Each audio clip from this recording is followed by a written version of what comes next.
दूसरे शहरों की तरह सियालकोट में भी क्रिकेट मैच की बड़ी फतह पर सियालकोटियों का बड़ा जश्न।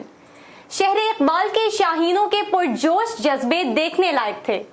घंटाघर चौक पाकिस्तान जिंदाबाद के नारों से गूंज उठा। इसी पर देखते हैं डीएनएन की ये रिपोर्ट।